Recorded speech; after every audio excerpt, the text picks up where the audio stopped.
Bismillahirrahmanirrahim. Hi everyone.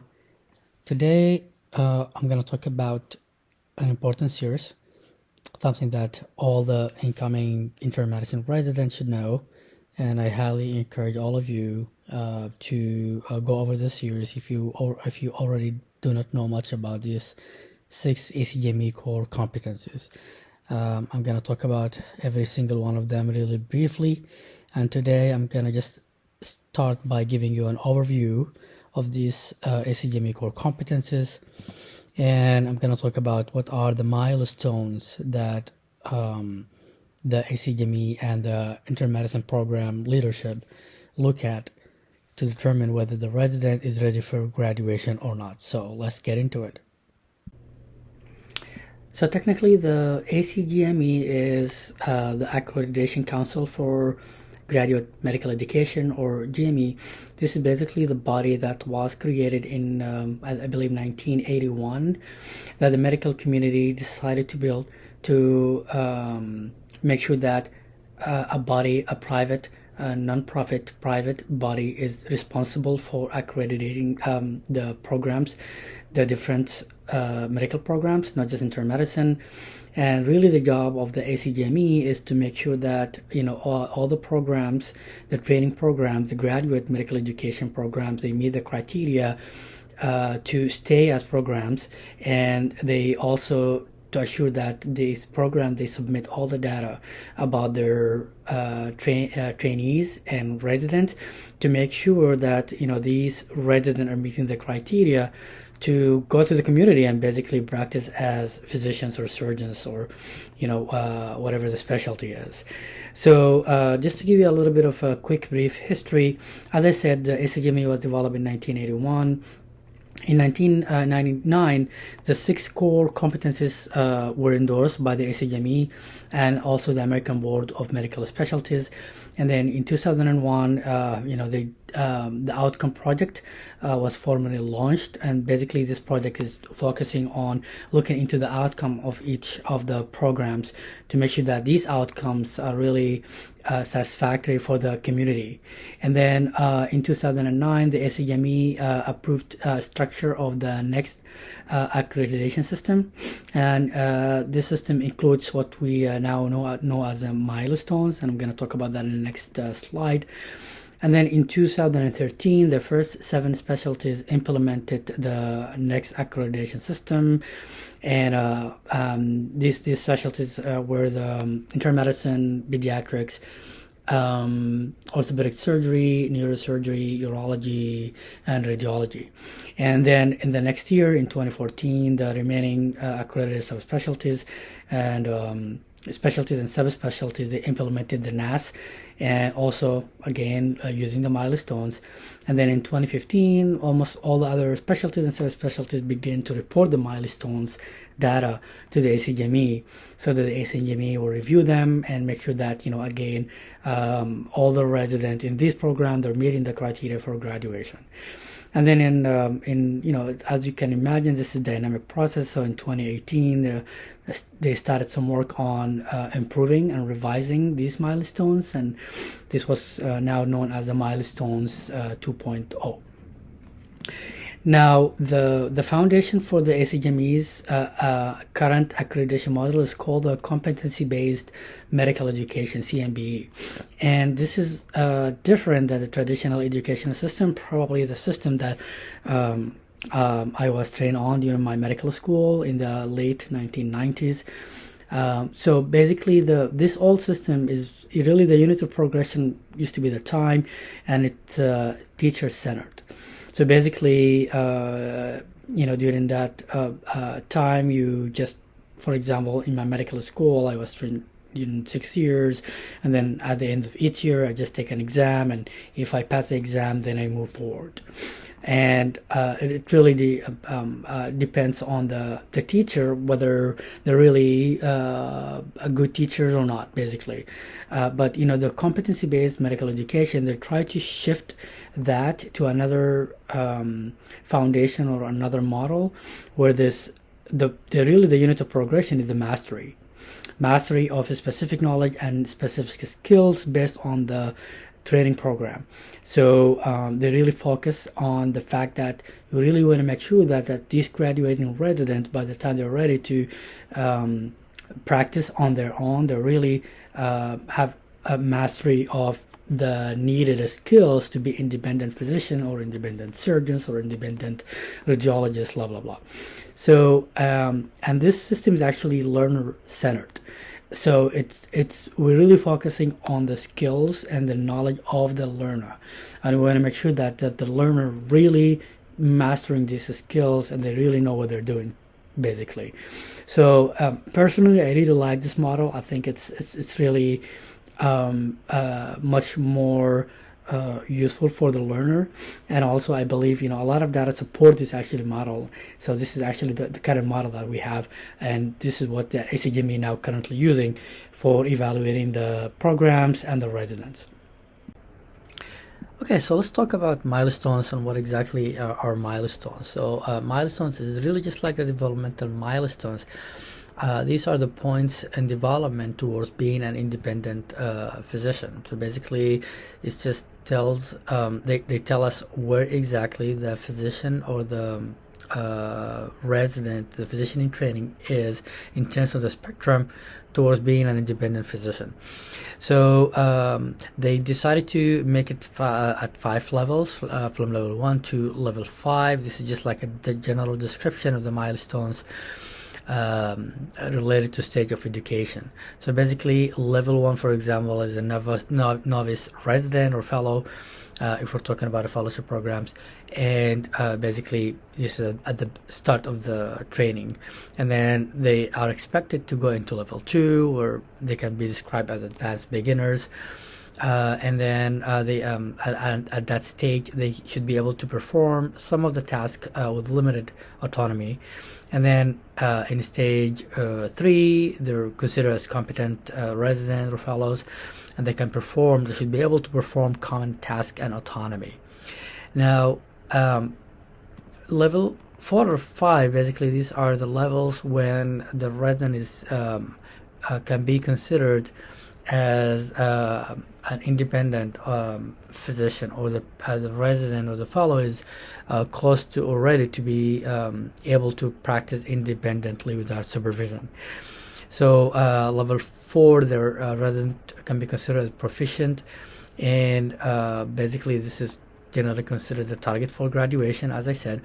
And then really the main goal, hopefully most of the residents, if not all of them, will be able to be an expert, resident expert or fellow expert, and hopefully they'll be able to exceed their peers and really take their practice and their education to another level.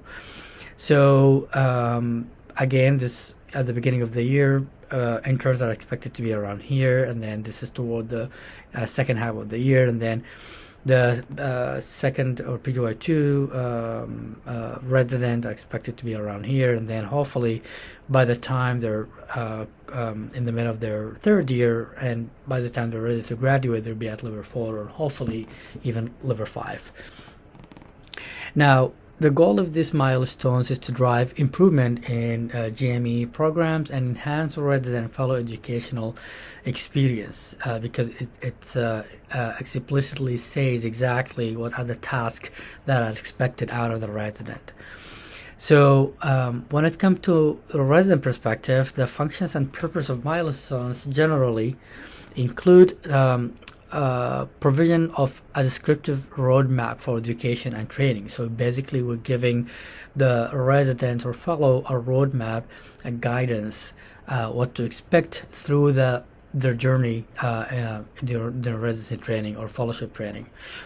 Also, hopefully, it will increase the transparency of performance requirements. So the resident should be able to know exactly how they are being evaluated and what are the things that the program is looking for to consider them or to advance them to a next level, and hopefully at the end of the training to advance them to be independent physicians. So hopefully there will be like transparency in that process. And then also to encourage the informed self-assessment and self-directed learning and planning. the resident expected to know exactly what are expected out of them, and hopefully they will be able to create their own plan how to achieve these levels.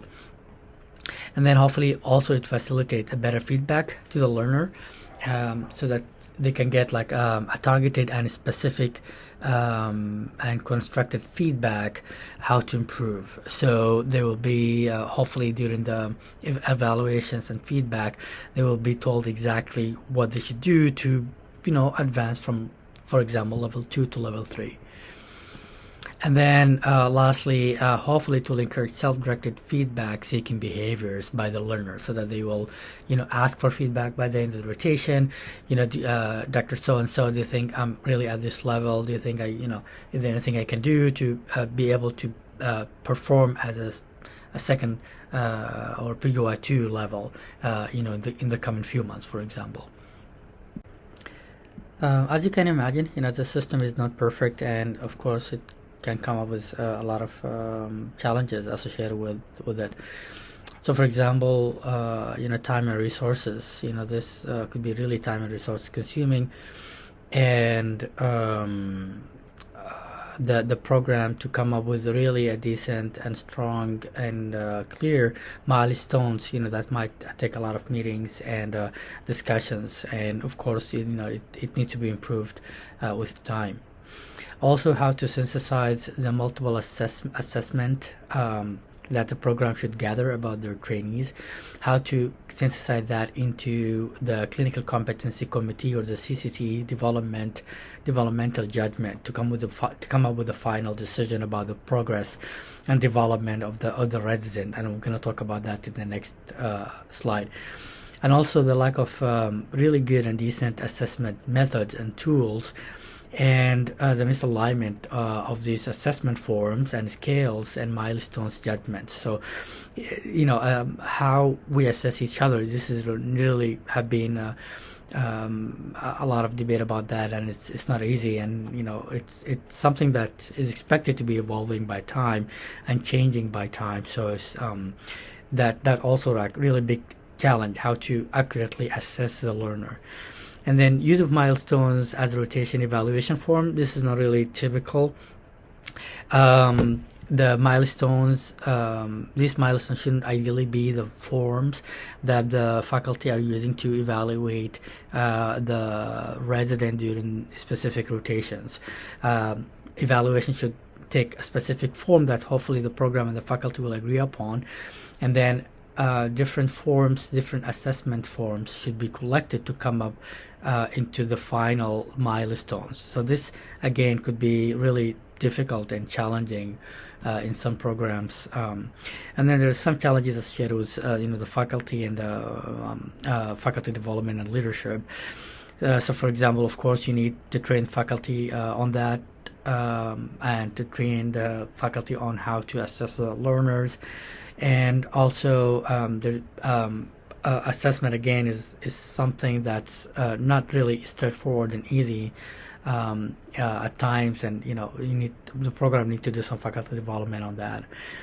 And then increasingly short faculty attending periods. Sometimes the learner to faculty time, interaction time might not be enough to give the faculty an appropriate picture about the development of the learner. So that could be that could be challenging in some situations and some specialties. And then of course you don't want these milestones to include a lot of jargon, educational jargons, and you want to make sure that you use an appropriate framing of language in these milestones, language that both the faculty and the learner can understand easily. So again, this is just really general. The milestones are really general guide, and each program they can develop their own specific milestone that they see fit for their learners. But at the end of the day, the ACGME need to learn about these milestones and developmental progression of the learners, to make sure that at the end of the day they're able to graduate and be independent physicians. Okay, so we mentioned the CCC or the Clinical Competency Committee in the previous slide, right? So what is the CCC? So basically, it's really the body that will look into all the evaluations coming in from different resources, as we'll see, and then they synthesize and analyze all this data to see if really the resident is meeting the expectations, and to see whether the resident are in the appropriate milestone. So basically, ideally, the CCC should be formed by the program director and at least 3 faculty members, and at least one of them should be a core faculty. And of course, the number of faculty involved, it depends on the size of the program. And then also there should be like health professionals with extensive contact with the resident. Ideally, this would be the residency coordinators, but anyone really in the administration who is really in direct contact with the resident should be part of that CCC committee, because they can observe some behaviors by the learners. And they should meet at least twice during the academic year. So basically, the CCC will utilize what is called the multi-source feedback, or MSF, or it used to be called the 360-degree feedback. So basically, what that is the CCC the program should try its best to collect a lot of information and data and assessment forms from different resources, including the chief resident assessing, the residents and assessing each other, peers and near peers evaluation by the resident themselves, resident evaluating residents, and also medical students, evaluating the resident, and resident evaluating medical students. And then also there should be some form of assessment by or feedback or evaluation by nurses, just like resident and faculty evaluate nurses as well, and also ancillary staff giving some feedback and evaluation about the performance of or some observations they noted during the clinical encounter with the resident.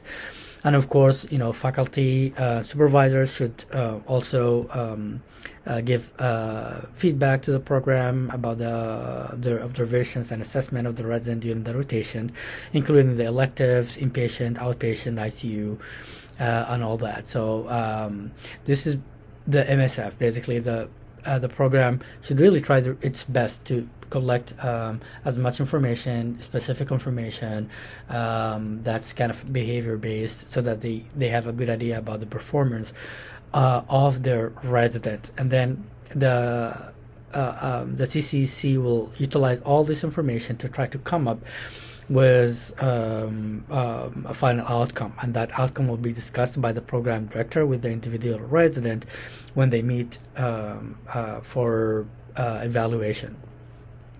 And then also out of that CCC meeting, these milestones should be stated, and these milestones should be sent to the ACGME, so that the ACGME can track the progress and development of the resident as well.